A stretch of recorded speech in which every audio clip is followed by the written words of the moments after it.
Pagod ka na ba? Bad trip sa buhay? Wala na bang nakikinig sa'yo? Kalma lang! Nandito kaming mga tropa mo. Blessed, beloved, favored. Every Friday to, 8 to 9 p.m. sa 98.3 FM Smile Radio. May kwentuhan, kantahan, at tugtugan. Samahan nyo kami dito sa #BBF dahil dito may nagmamahal sa'yo.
Listening to #BBF, #blessed, beloved, and favored.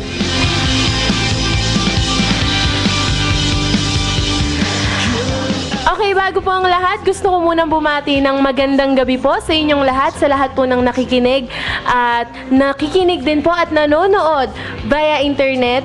At hello po, magandang gabi po sa inyong lahat. Na-miss po namin kayo.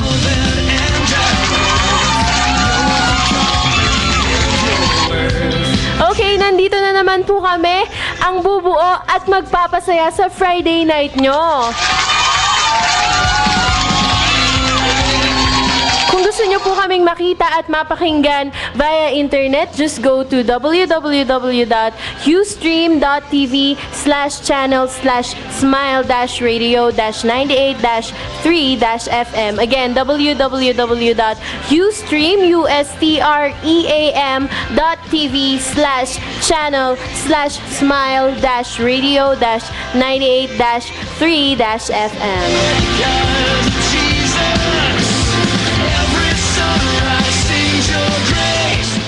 Okay, para po sa inyong mga comments and greetings, just text 0946-8288235 or 0917-928-4843. Again, 0946-8288235 or 0917-928-4843. Covers me and raised this dead man's life. Yeah, it's all because of Jesus. It's all because of Jesus I'm alive. It's all because of blood of Jesus Christ. Okay, stay tuned lang. Relax lang kayo dyan mga ka-BBF dahil sagot na namin ang Friday night kwentuhan at kantahan nyo. So, ready na ba kayo? Here's You Are Good by Israel Houghton.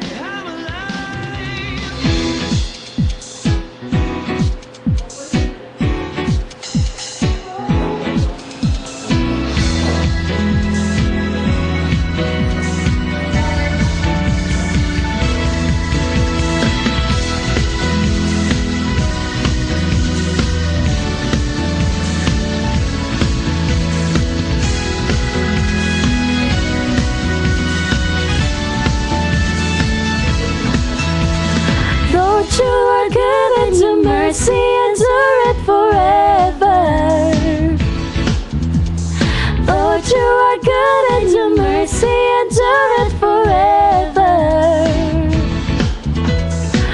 Lord, you are good and your mercy endureth forever. Lord, you are good and your mercy endureth forever. People from every nation and tongue, from generation to generation, we worship you. Hallelujah, hallelujah, we worship you for who you are. We worship you. Hallelujah, hallelujah, we worship you for who you are. You are good.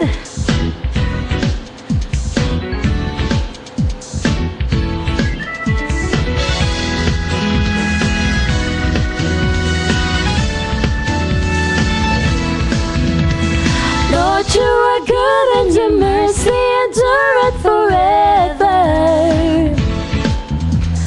Lord, you are good and your mercy endureth forever. Lord, you are good and your mercy endureth forever. Lord, you are good and your mercy endureth forever. People from every nation and tongue, from generation to generation, we worship you.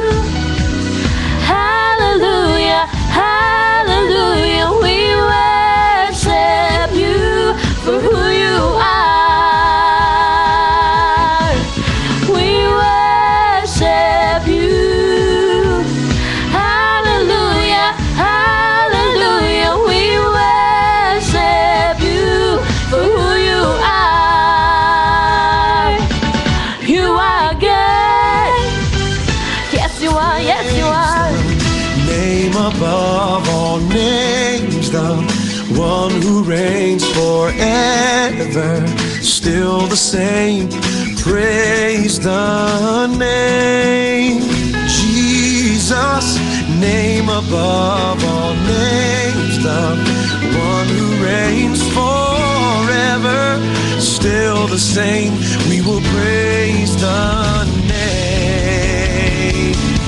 No other name that's higher, no other name that's stronger, no other name forever and ever. Praise the name. No other name that can heal us, no other name that can free us, no other name so precious. Let's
mga kasama ngayon dito sa station. Nababati rin po sa inyo ng magandang gabi. All creation worships you.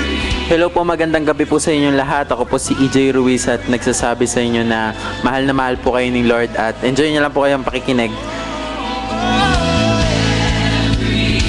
I will sing my Good evening, this is Gladalyn Tapan. Sa lahat mo ng nakikinig yan, happy listening. we will worship. Good evening po, andito na naman po si Benok. Enjoy listening na po. Sing Jesus. Hello po, binabati ko po si Angela Mangahas, Raven Araza, Justin Mar Flores, tsaka po kay Rizalyn Santos. Happy listening po.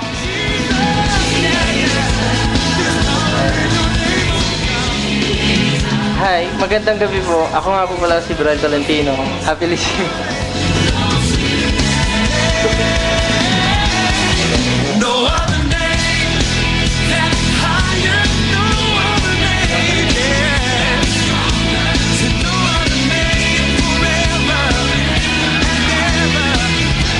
I will worship and no other name that can heal you.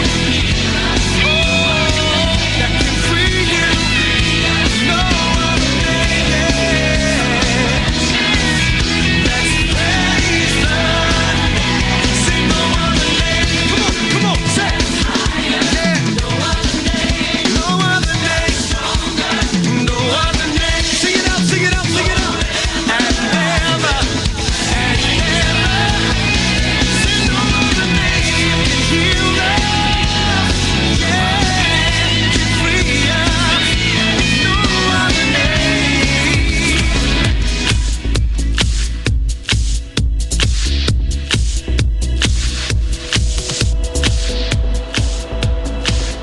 Hello, good evening po sa lahat po ng nakikinig ng aming program, #BBF, Blessed, Beloved, and Favored. And good evening din po sa lahat ng mga nakalagin po sa Ustream.tv. Lalong-lalo na po si Ate Joy Tuazon at saka si Kuya Bernard Tuazon ng Berzon Grocery. At saka syempre po yung aking pong daddy and mami, taba mo dyan po sa Angeles City kasama si Cindy, si Pong, si Kent, si Hero Lee at saka si Shay. Ayan, good evening sa inyong lahat at syempre po natutuwa tayo. Nakalabas na po sa hospital si Tatay Ed and very successful po yung kanyang medication and we believe complete healing po para sa kanya at sa lahat po ng mga nag-pray para sa mission namin sa Mountain Province. Thank you very much. At gayon din po yung mga nag-pray para po sa Women of Grace Conference kahapon sa Quezon City. Thank you very much po sa inyo pong panalangin. Good evening po sa inyong lahat. Patuloy po tayong makinig sa #BBF. Darkest night, let your love be the shining light, breaking chains that were holding me. You sent your son down to set me free. Everything of this world will fade. I'm pressing on till I see your face. I will live that your will be done. I won't stop till you kill. Pinagpalang gabi po sa inyo pong lahat. Maraming salamat po sa pagkakataon na muli po kaming makapagbigay po ng kahit kaunting saya at sigla sa inyong pakiramdam ngayong gabi. Natutuwa po kami na kami muling nakabalik galing po sa Mountain Province, Bontoc. Isang linggo po kami doon at salamat po sa gabay at patnubay ng Panginoon. Pagbati sa lahat po ng mga kapatiran ng Light Center Church.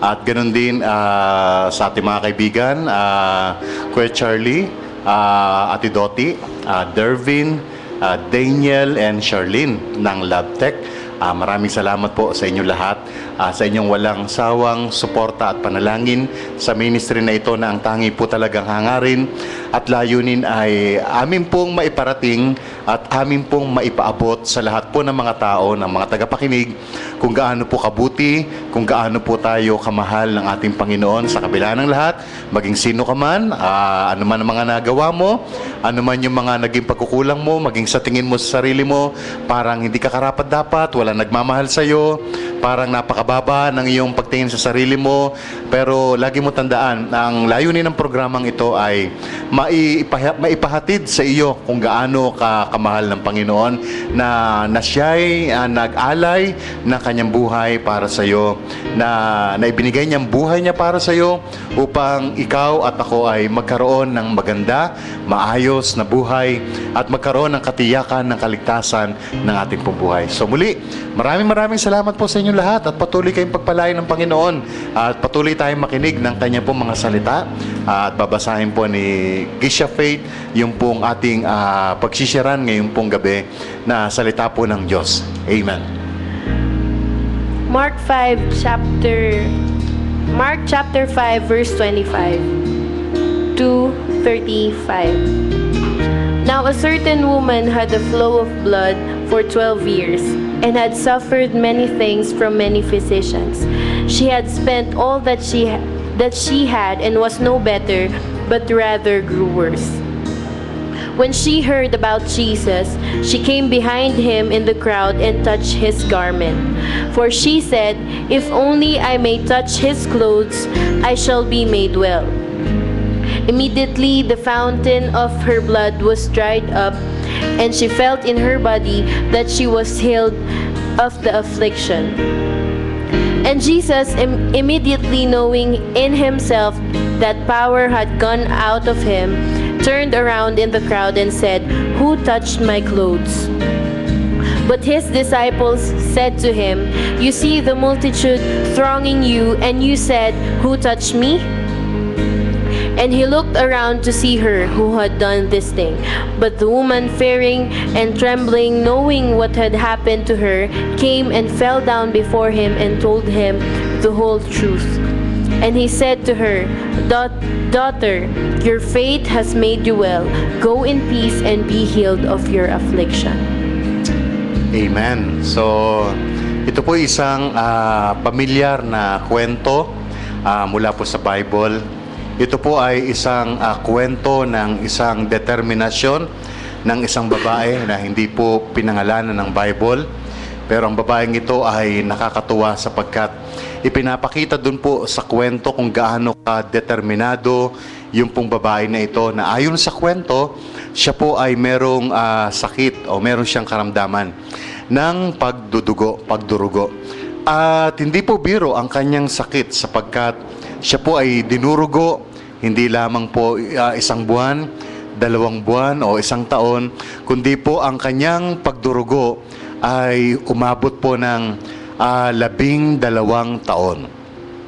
So sa loob po ng 12 taon, siya po ay walang tigil po sa pagdurugo. At ang sabi po ng kwento ay siya po ay halos maubos na ang kanyang ari-arian, yaman sa kanya pong pagpapagamot.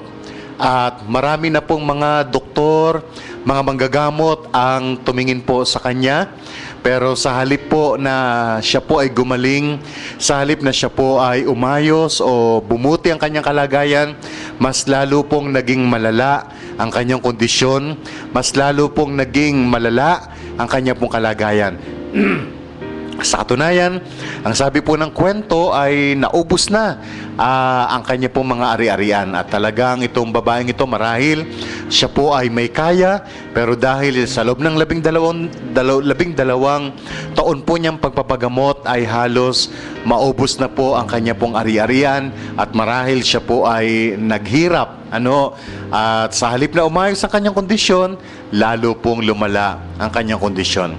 So marahil ay marami sa atin ang nakaka-relate sa kwento po na ito sapagkat hindi siguro tayo kundi marami tayong mga kakilala na ganito rin po ang kanilang kalagayan, na may mga sakit, na balik-balik po sa doktor at halos magkanda, ubos-ubos na ang pera, naghirap na, pero hindi gumagaling at lalong naging malala ang kanilang sakit o karamdaman.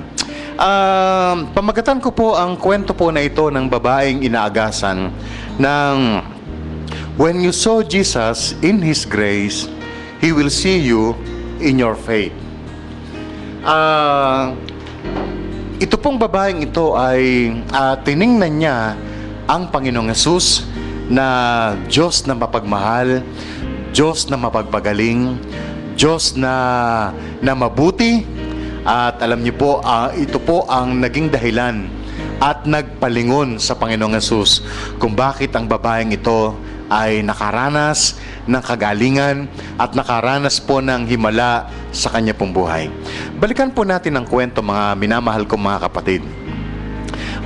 Ang babaeng ito ay sa kanyang kalagayan ay nabalitaan po niya, naalaman niya. Kasi po si Jesus ay nakasakay noon ng bangka at padaong pababa ng bangka sa kanilang lugar. So, narinig niya sa mga usap-usapan sa kanilang lugar na si Jesus ay naroon. So, si Jesus ay dinudumog, pinagsisiksikan ng marami mga tao at nabalitaan po niya na ang Panginoong Hesus ay naroon. So sa kabila na, siyempre, kayo ba naman, sa loob ng 12 taon kayong dinuro ko, di ho ba, yung mga ginang, yung mga kababaihan, pag sila po'y merong monthly period, ay minsan sumasama ang inyong pakaramdam, nagdidismenorrhea, 1 buwan lang po yun. Sa loob ng, minsan ay 1 week, Pero itong pong babaeng ito, walang tigil. 12 taon. At marahil, itong babaeng ito ay tuyot na. Hinang-hina siya. At hirap na po siya sa kanyang kalagayan. At siya po marahil ay nasa hopeless situation. Siya po ay wala ng pag-asa. Sinubukan niya na lahat. Nilapitan niya na lahat. Ginamit niya ang kanyang pera. Pinuntahan niya na lahat ng marahil na manggagamot. Lahat ng manggagaling na doktor. Pero lalong lumala ang kanyang karamdaman. Idagdag mo pa yung pahirap ng mga tao na sinasabi ng mga tao. Kasi ito pong babaeng ito ay outcast. Siya po ay malayo sa mga tao. Kasi po ayon po sa batas, ayon po sa kautusan noon, kapag ikaw ay may ganitong karamdaman, ikaw po ay tinuturing po na marumi. Kaya nga po, itong babaeng ito ay marahil hindi ho siya lumalabas ng bahay. Hindi ho siya nakikipagkwentuhan. Hindi ho siya nakikipag-usap. Hindi ho niya naranasan ang makipag-tsikahan. Hindi ho niya maranasan ang mamalengke. Hindi ho niya maranasan marahil ang bumili sa pamilihan para mabili ang kanyang pangangailangan. Kasi nga ho bawal. Sa kautusan noon, hindi ho siya pwedeng lumapit sa mga tao. Kasi nga po, ang sino man pong lapitan niya o ang sino man pong lumapit sa kanya ay ituturing din pong marumi. Ayon po sa kautusan noong po mga panahon na iyon. So, sa madalit salita, para bagang pinagsakluban itong babaeng ito ng langit at ng lupa. Doble-doble pa sakit. Sobra-sobrang hirap ang kanyang dinaramdam. Talagang emotional, physical, at pati spiritual marahil. Kasi siguro, tingin din niya ay pinabayaan siya ng ating Panginoong Diyos.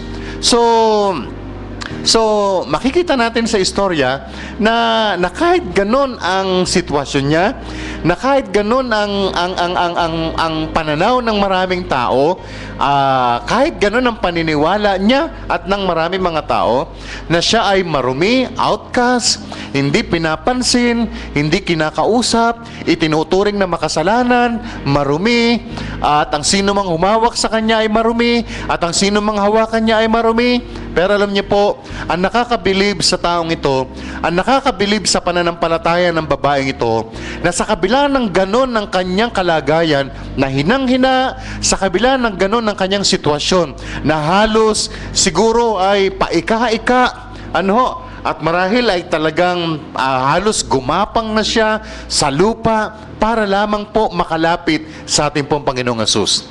Kasi ang paniniwala niya, ito na marahil ang taong makakatulong sa akin. Lahat sinubukan niya, lahat nilapitan niya, Pero sa pagkakataong ito, hindi niya sasayangin ang pagkakataon na ito na hindi niya maranasan, hindi niya makatagpo, hindi niya malapitan ang ating pong Panginoong Hesus. Kaya nga po habang siya'y lumalapit, habang siya'y papalapit sa Panginoong Hesus, ang sabi niya sa kanyang sarili, mahipo ko man lamang yung laylayan ng damit ng Panginoong Hesus, ako'y gagaling. Ito po ang pananampalataya. Ito po ang kanyang deklarasyon. Determinado siya. Sa kabila ng hirap na kanyang pwedeng pagdaanan bago makalapit kay Jesus, determinado talaga siya na gumaling. Determinado talaga siya na makalapit sa Panginoong Jesus. Sa kabila ng mahina ang kanyang katawan, sa kabila ng na pinagkakalumpunan ng marami mga tao ang Panginoong Jesus, hindi na bale sa kanya. Ang importante sa kanya ng mga time na yon, mga kapatid, ay makalapit siya at yung kanyang paniniwala, yung kanyang pananampalataya ay magkaroon ng katuparan at maranasan niya ang matagal na niyang gustong maranasan sa kanyang buhay, matagal na niyang pangarap, matagal niya nang mithiin ang magkaroon ng kagalingan ang kanyang pangangatawan na sobrang pinahirapan na siya sa loob ng 12 taon, na sobrang parusa, sobrang pahirap na ginawa ng kanyang katawan. Pero itong pagkakataon na ito, siguro sinabi niya sa kanya sarili, hindi ako papayag na masayang ang oras na ito. Hindi ko hahayaan na makaalis si Jesus sa aming lugar na hindi man lamang ako nakalapit at hindi ko man lamang naranasan yung himala. Kasi nabalitaan niya, naririnig din niya sa mga kwento sa kanyang sa mga tao na naroon na si Jesus ay nagpapagaling. Si Jesus ay nagpapamulat ng mga mata, ng mga bulag. Si Jesus ay yung mga bingi nakapakinig sa pamagitan ng Panginoong Hesus. Yung mga paralitiko ay muling nakalakad, yung mga ketongin ay luminis, yung mga patay ay nabuhay, yung mga inaalihan ng mga masamang espiritu ay nakalaya. Kaya nga po, talagang nakakabilib ang pananampalataya ng babaeng ito na talagang pinilit niya, unti-unti, pinilit niya hanggang nga po siya po ay makalapit sa Panginoong Hesus. Kasi ang sabi ng Bible, nung marinig niya na si Jesus ay naroon, sabi sa English, sabi niya, when she heard. So ang sabi ng Bible, ang sabi ng Biblia, mga minamahal kong tagapakinig, yung faith, yung pananampalataya, ang sabi doon, faith cometh by hearing, and hearing by the word of God. So nagmumula ang pananampalataya sa magitan ng pakikinig ng salita ng Diyos. Ang babaeng ito, may narinig siya, may napakinggan siya. Kaya nung mapakinggan niya na naroon si Jesus, nagkaroon siya ng pag-asa. Nung marinig niya na si Jesus ay naroon sa kanyang lugar, yung faith niya ay gumana. Nung marinig niya na naroon si Jesus para pumunta sa kanilang lugar, nabuhayan ang kanyang loob. Nabuhayan ang kanyang pag-asa, nabuhayan ang kanyang pananampalataya.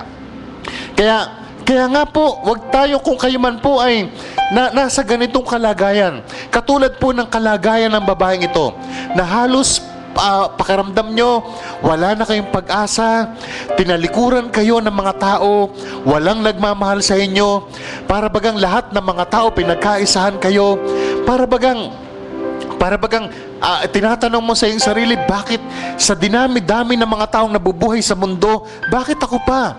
Bakit sa akin pa nangyari ito? Tandaan mo, kaibigan, tandaan mo ito, mga minamahal kong tagapakinig. Lagi mong tandaan na anuman ang sitwasyon mo ngayon, anuman ang dinaranas mo ngayon, lagi mong isipin, lagi mong tandaan, nariyan ang Panginoong Hesus, nariyan si Jesus. Handa kanyang tulungan, handa kanyang damayan, handa kanyang pagalingin, handa kanyang bigyan ng pag-asa, handa kanyang iligtas sa gabi po na ito. Sa katunayan ng babaeng ito, nung marinig niya, nagkaroon siya ng pananampalataya. Pagkatapos niyang may narinig, meron siyang sinabi. At ang sinabi niya, mahipo ko lamang ang laylayan ng damit ng Panginoong Hesus, ay gagaling ako. Yun po ang pananampalataya. Iyon po ang sinasabi ng Biblia na pananampalataya. Ang pananampalataya ay meron pong dalawang bagay. Ang pananampalataya, hindi lamang siya naniniwala.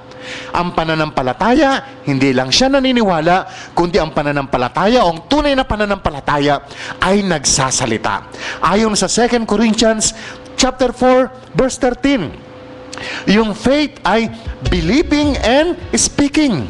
So kung meron kang sitwasyon ngayong gabi na parang hindi mo maintindihan, kung naghahanap ka ng katugunan, kalutasan, kagalingan sa sitwasyon mo, huwag ka lang maniwala. O umpisahin mong maniwala, pero huwag ka lang maniwala. Kailangan matuto kang magsalita. Ibig sabihin, yung pinapaniwalaan mo, sabihin mo. Pag naniniwala kang kaya kang pagalingin ng Panginoong Hesus, sabihin mo, I am healed by the stripes of Jesus. Kung ano yung pinapaniwalaan mo, sabihin mo ng iyong bibig. Sabihin mo ng may pananampalataya. Katulad ng babaeng ito, sinabi niya sa kanyang sarili, mahipo ko lang yung laylayan ng damit ni Jesus, ay gagaling ako. Kaya nung siya'y papalapit na, una narinig niya, pagkatapos meron siyang sinabi. Pangatlo, ang ginawa niya, lumakad siya. Lumapit siya. Humawak siya. Ibig sabihin, yung kanyang pinapaniwalaan, hindi lamang niya sinabi, pangatlong ginawa niya, inaktuhan niya. Inaktuhan niya, umakto siya sa kanyang pananampalataya. At ang pag-akto niya ng kanyang pananampalataya, humawak siya. Kaya nga po, nung mahawakan niya ang Panginoong Hesus, tandaan niyo po, katulad ng sinabi ko kanina, sa batas, sa kautusan, nung unang panahon, pag ang sino mang hawakan niya, ay ituturing ding marami. Pero, hindi niya po yun alintana. Hindi po yun ang iniisip niya kasi naniniwala siya na si Jesus ay Diyos na papagbiyaya. Si Jesus na kahit na sa tingin ng batas, sa tingin ng kautusan, ay ganon ang kautusan, pero si Jesus, hindi ganon ang kanyang paningin. Kasi si Jesus, pag lumapit ka sa Kanya, si Jesus, pag nanalangin ka sa Kanya, pag humingi ka ng tulong sa Kanya, katulad nung nangyari kay Pedro, nung siya'y unti-unting lumubog sa tubig, nung humingi siya ng tulong sa Panginoong Hesus, ang sabi niya, Panginoon, tulungan mo ako. Si Jesus, inabot niya ang kanyang kamay at iniahon niya sa tubig o sa pagkakalunod itong si Pedro. Meron pong sinabi ang Biblia sa John chapter 6, verse 37, hindi raw po niya itataboy ang sino mang taong lumalapit sa Kanya sa anumang kaparaanan. So ang Diyos hindi katulad ng tao. Ang Diyos hindi katulad ng mga kaibigan natin. Ang Diyos, ang Panginoong Hesus, hindi siya nagtatangi ng tao. Ang Panginoong Hesus, hindi kanya itataboy. Ang Panginoong Hesus, hindi kanya palalayuin. Ang Panginoong Hesus, hindi niya sasabihin sa'yo, busy ako, mamaya mo na ako kausapin. Ang Panginoong Hesus, kapag lumapit ka sa Kanya, ang Panginoong Hesus, ano man ang iyong pangangailangan, 24/7. Ano man ang sitwasyon mo sa buhay, ano man ang kalagayan mo sa buhay, o nasa hopeless situation ka, pag lumapit ka sa Panginoong Hesus, pag nanalangin ka sa Kanya, hindi Kanya bibiguin. Katulad ng babaeng ito, nung maramdaman niya ni Jesus na merong humawak sa Kanya, na merong kapangyarihan na lumabas sa Kanya, sabi ng Panginoong Hesus, sino ang humawak sa akin? Iyong babae ay natakot na takot. Sabi ng mga lagad, Panginoon, Guro, ang dami hong humahawak sa inyo, di na po namin alam kung sino po sa kanilang humawak. Yung pong babaeng takot na takot, nanginginig sa takot, nilapitan ng Panginoong Hesus. Sabi niya, anak, pinagaling ka ng iyong pananampalataya. Wow! Yan ang aking Diyos. Yan ang aking Panginoong Hesus. Yan ang iyong Panginoong Hesus. Yan ang iyong Diyos na kaya kang pagalingin, kaya kanyang tulungan sa panahon ng iyong pangangailangan. Wow! Yan ang aking Panginoong Hesus. Yun siya. Yan siya. Yan ang kanyang nature. Yan ang kanyang katangian. Ganyan siya. Na kahit sino ka pa, kahit na ang tingin sa'yo ng tao ay marumi ka, ang tingin sa'yo ng mga nakapaligid sa'yo ay wala kang kwentang tao, pero alam ba sa Kanya, tanggap ka niya maging sino ka man. Kung sa paningin ng iba ay hindi ka tanggap, sa paningin ng marami, marumi ka, makasalanan ka, hindi siya. Huwag mo siyang itulad sa iba. Hindi yun siya. Siya, mapagmahal siya. Siya, mapagpatawad siya. Siya, hindi siya nagtataboy. Siya, hindi siya nagtatangi ng tao. Lumapit ka lang sa Kanya. Magkaroon ka lang ng desire. Kailangan maging determinado ka na lumapit sa Kanya. At ang maganda sa Kanya, pag lumapit ka sa Kanya, ano man ang case mo, ano man ang sitwasyon mo, believe me mga kapatid, kagaya ko din, kagaya din ng marami mga kwento ng mga tao, ng mga patotoo nila kung gaano kabait ang Diyos. Kagaya ko rin, noong mga panahon na sa tingin ko parang walang nagmamahal sa atin, walang tumutulong sa atin, walang tumutulong sa iyo, pero ang Diyos, kaya Kanyang tulungan. At alam niyo po ba, pinatunayan niya po yan. Last week, sinelebrate natin yung pong Holy Week. Inalala natin, sinariwa natin yung kamatayan ng Panginoong Hesus. Actually, inaalala lang po natin yon. Tapos na po yon. Hindi po siya nanatili sa libingan, hindi po siya nanatili sa krus, kundi pagkalipas ng 3 araw, siya po ay nabuhay na maguli. 2,000 taon nang nakakaraan. Yung pong kalagayan natin na walang pag-asa, yung pong sitwasyon natin na parang walang pag-asa, binigyang pag-asa, binigyan ng katugunan ng ating Panginoong Hesus. Hallelujah! Ganun Kanya kamahal. Ganun Kanya kamahal. So, mga minamahal ko mga kapatid, ano po ang matututunan natin sa kwento? Isang bagay, na kapag tiningnan mo siya, na Diyos na mapagbiyaya, at hindi Diyos na mapagparusa o nagpaparusa, o tingin natin sa Kanya, siya yung nagbibigay ng sakit, siya yung nagbibigay ng baha, siya yung nagbibigay ng kalamidad, siya yung nagpaparusa. Hindi po. Pag tiningnan mo siya na Diyos na mapagbiyaya, Diyos na mapagpatawad at mapagmahal, titiyakin ko sa iyo, katulad ng babaeng ito, lilingunin ka niya at sasabihin niya sa iyo, anak, pinagaling ka ng iyong pananampalataya. Mga minamahal kong mga tagapakinig, mga minamahal kong mga magulang, mga kapatid, mahal tayo ng Panginoong Hesus. Ang ating pong pagtingin sa Kanya, yung tamang pagtingin at tamang paniniwala, ang magdadala sa atin sa tamang pamumuhay. Ang ating tamang paniniwala ang magdadala sa atin sa tamang pamumuhay. Pag ang paniniwala natin sa Kanya ay Diyos na mapagpatawad, yun din po, mapagmahal, yun din po ang magbibigay at magdadala sa atin ng pag-asa at katiyakan at kakumpiyansahan na lumapit sa Kanya kahit ano pang nagawa mo, maging sino ka man. Pwede ka palang lumapit sa Kanya. Hindi ka mahiyang lumapit sa Kanya kasi mahal na mahal ka pala ng Panginoong Hesus. You walk with me through fire and heal all my disease. Sa lahat po ng mga nariyan sa kanilang mga tahanan at nakinig sa aming pong programa at sa mensahe na naipahayag po ngayong gabi, anuman po ang inyong mga kalalagayan sa buhay, kung meron po kayong mga dinaramdam na mga karamdaman, patuloy po tayong maniwala na ang Diyos, hindi po siya madamot. Ang kagalingan po ay binayaran na ng Kanyang banal na dugo dun sa krus sa bundok ng Kalbaryo. Gaya po ng babae dun sa kwento sa Mark chapter 5, wag po tayo mag-atupiling lumapit sa Panginoong Diyos, sa Panginoong Hesus, na siyang ating great healer, ang ating great physician. At ang kanyang pagiging great healer, great physician, yung mga doctors po ay meron silang mga may mga espesyalista ang mga doktor. At kung ano lamang yung kanilang, kung saan lang sila espesyalista, yun lang po yung kanilang kayang pagalingin.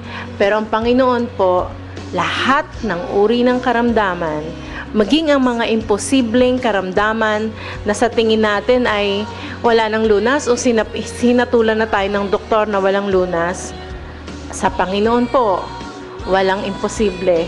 ang kagalingan ay binayaran na ng kanyang anak doon sa krus sa bundok ng Kalbaryo, paid in full by the precious blood of Jesus. Sa pagkakataon pong ito, samahan niyo po kami na idulog po sa ating Panginoon, sa panalangin, ang lahat po ng mga nakikinig ngayon na may mga karamdaman.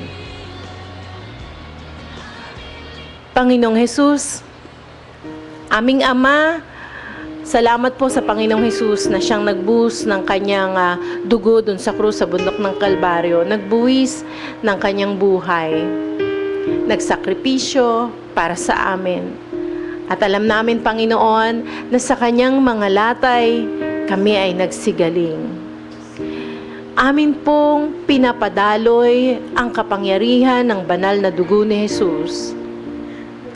Sa bawat nakikinig po sa gabing ito na mayroon pong dinaranas na karamdaman.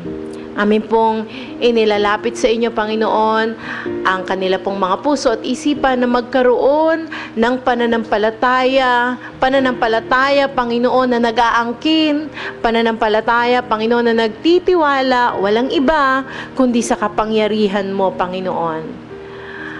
Amin din pong dinideklara, Panginoon, at pinaniniwalaan, Panginoon, ng bawat isang nakikinig ngayon, lalo't higit ang mga may karamdaman, ay nananampalataya sa iyo sa mga oras na ito, naniniwala, nananalig, Panginoon, na ikaw ay Diyos na nagpapagaling. Salamat po sa kapangyarihan ng iyong dugo, at alam namin ito'y dumadaloy sa mga oras na ito, ayon sa aming panalangin at pagdedeklara ng may pananampalataya, dumadaloy, Panginoon, sa katauhan ng bawat isang may karamdaman. Hinuhugasan ang bawat cell and tissue ng kanilang katawan, Panginoon. Bawat organ, Panginoon, sa kanilang katawan, hinuhugasan ng banal mong dugo. Tinutunaw ang anumang infection, anumang impurities, Panginoon, sa kanilang katawan, na sa gayon, O Diyos, lahat ng pinagmumula ng kanilang karamdaman ay napapawi sa mga oras na ito. We declare healing, O God, and recovery of strength, Lord God. Complete healing para po kay Tatay Ed.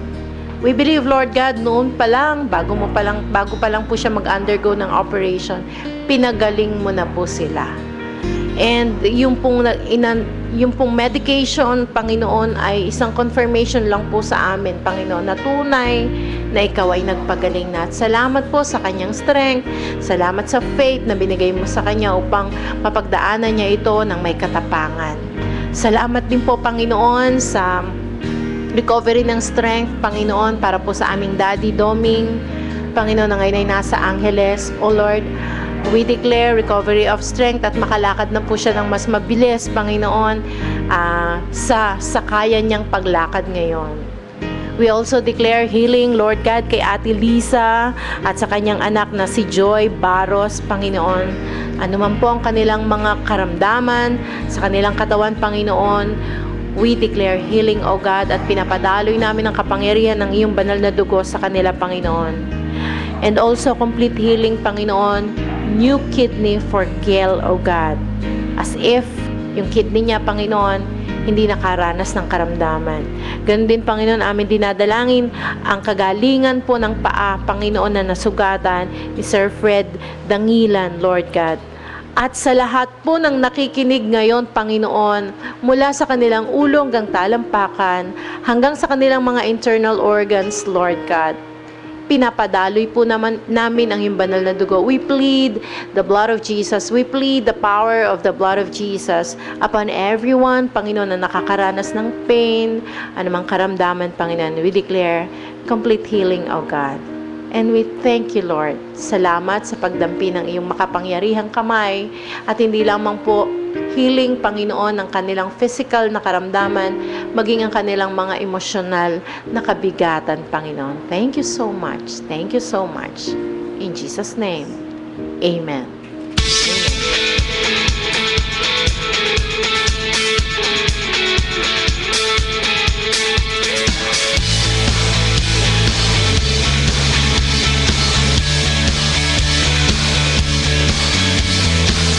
Great is your faithfulness, oh God.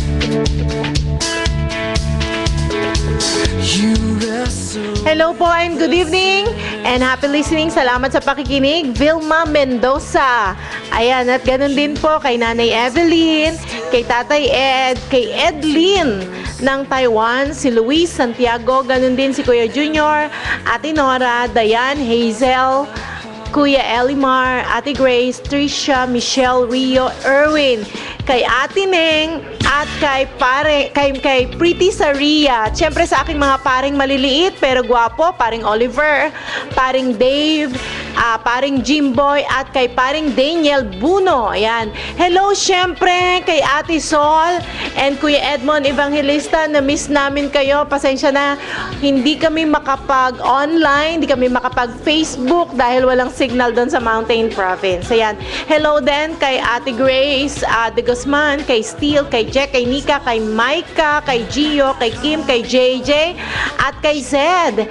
Hello po, good evening po, Tatay Lando, Mami Mila, Ate Mer, Ate Malu, Thea, Ate Mila, Ate Bebe, kay Trixie. At syempre kay Ate Liza Izon, and Ramas. Ayan, and Ramas. At binabati ko rin yung mga nasa Dubai, si Aubrey and Albi Ison. Hello sa inyo. Alam ko day off ninyo today. At happy birthday kay Jen Rev Luciano ng Arizona, USA. Ayan, happy birthday! Alam ko, next week pa yan, pero binabati ka na namin kasi wala kaming program ng ganong araw. Ayan. At hello kay Ate Joy and Kuya Bernard Tuazon na nakikinig ngayon. Hello. We'll continue praying for Berlin and we declare wisdom para sa kanya. Hello din po kay Mami. Ayan, meron kaming mga post sa Ustream. Nakikita ninyo yung aming mga greetings. Ayan. Para bang nagbabalik siglang masasalamat ang awit. Para bang nagbabalik ng lalapit. Hey, lahat ng people. Hello po kay Vinny Rose Diwa dyan po sa Tuyo. At hello din po sa mga hindi po namin nakasama ngayon. Hello po kay Justin Madlang Bayan, kay Carlo Laconsay, kay Ate Rose Manalili and Ate May Foriad. No? Hello din po kay Sherwin Bravo. Hello po, binabati ko po ng happy birthday yung kuya namin, si Kuya Jen Reblosiano. Hello Happy sa'yo, birthday. happy birthday Kuya Jen. At si Hiro, hello. Saka pala si Mami at Daddy. Sayawin tayo. Sayaw tayo. Hello kay Sir Ian De Leon. Ayan, ng COVHS. Although hindi ka namin nakasama ng buong buo sa mission, pero yung mga times na kasama ka namin, tinitreasure namin mabuti yun. Good evening! Sayaw ay nagpupuri sila. Maligayang pagbati, Ate Sol, Kuya Edmond. Hi, hello, God bless you. Miss na namin kayo. At enjoy nyo lang ang buhay nyo dyan. Hanggang sa muling pagkikita natin. Belated happy birthday sa aking ninang na maganda, Ninang Grace Balyao, at ang kanyang ka-birthday si Ramas Izon. And happy birthday today kay Ate Emma Ocampo. Binabati ko po sila Mama, si Rain, Kuya Jay, tsaka si Adrian, yung mga kapatid ko dyan. Hi! Binabati ko rin sila Tito Alfred Almasan, si Lola Norma, Kuya Carlo, Ate Ibe, Tita Alma, tsaka si Ayen. Hello dyan, happy listening. Hi din kay Christine Joy Santos, kay Teresa, kay Aliana Gandia, yung mga friends ko nung high school. Tsaka dun kay Aries Field. Hi Saria, tsaka Tatay Ed, you're blessed. Para masasama tayo. Hello po, binabati ko po si mama ko, si Vilma Mendoza. At binabati ko po ng happy birthday si Kuya Jen. Hello kay Jen, happy birthday! Happy birthday, Jen! Miss ka na namin. Happy birthday din po kay Gia Marie Española. Happy birthday, Jack! Sige. Tsaka belated happy birthday kay Alec Rada. Ay, belated happy birthday, Alec Rada! Alec, happy birthday! Belated happy birthday and happy birthday kay Jack Española. Okay, maligayang pagtatapos sa aming mga anak sa church. Kay Luis at saka po kay Vincent Benok Mendoza. Advance happy birthday kay Vilma Mendoza. Yan. Nangangamoy Happy blowout. birthday, Mama. Nangangamoy blowout, yan. Magpa-dinner ka.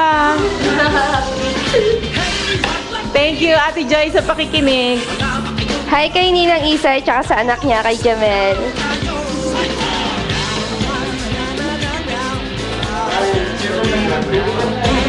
Congratulations kay Benok at saka kay Luis Santiago. Congratulations! Happy graduation sa inyong dalawa. Yan.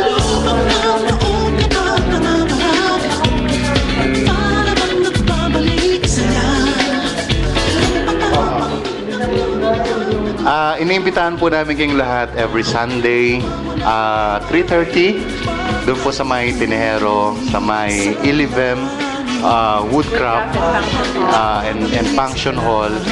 3:30 po yan. Welcome po kayong lahat. Kung gusto niyo pong ma-experience yung love ni God, yung love na hindi nagbabago, Yung saya. yung saya, Sama-sama. at yung alam mo na hindi ka kinokondemn ni Lord, ay pumunta po kayo doon at And every pinita ko po sa Thursday inyo. po, meron kaming Fellowship Thursday. Thursday at 6 p.m. po. Same place. Okay, so happy birthday sa lahat po ng mga nag-birthday. God Sa bless lahat po. po ng mga kabataan, abangan nyo po. Last week ng April, magkakaroon po tayo ng Summer Youth Camp. Ayan! Excited na po kami. You may text or call us for inquiries. For more info, you may text or call us at 0946-8288-235 or 0917-928-4843. Okay? For more info for the coming Summer Youth Camp, anybody can join. Please text or call us at 0946-8288-235. 0946-8288-235. Ayan. Kay Marvy James G. Sinisa sa pinsan ko, advance happy birthday.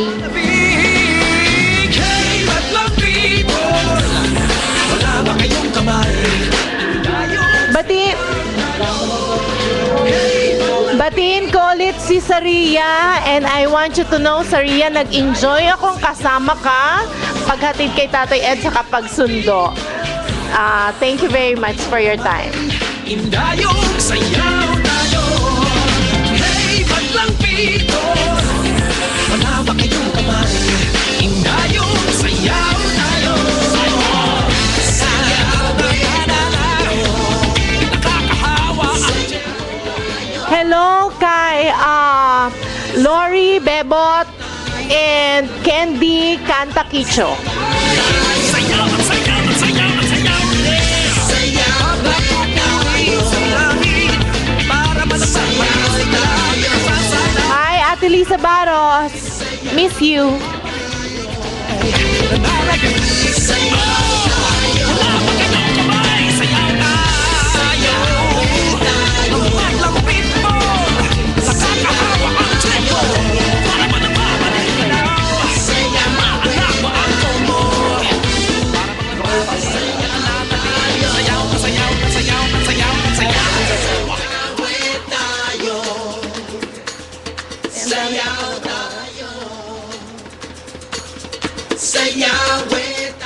Ayan, bumabati kaming lahat dito sa station.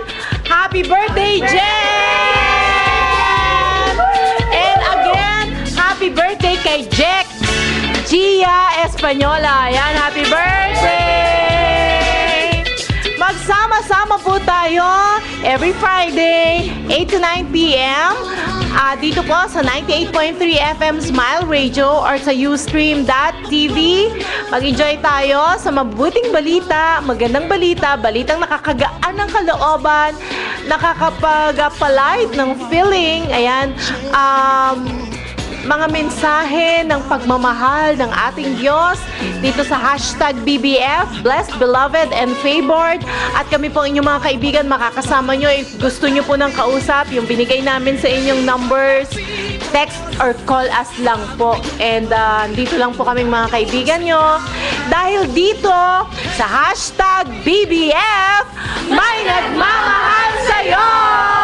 God bless everyone! Good night!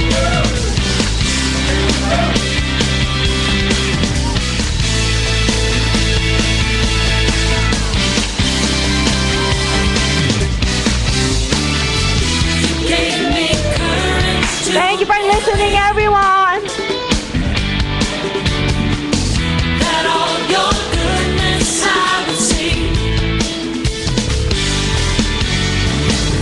'Cause if it had not been for you standing on my side, where would I be? If not for your goodness, if not for your grace, I don't know where I would be today. If not for your kindness, I never could say I'm still standing. If not for your mercy, if not for your love, I most likely would have given up. If not for your favor, I never could say I'm still standing. But by the grace of God,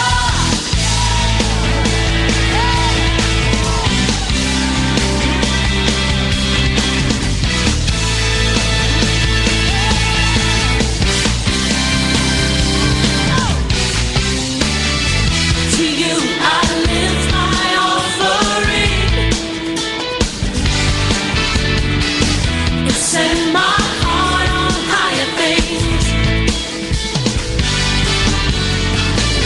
'Cause if it had not been for you standing on my side, where would I be?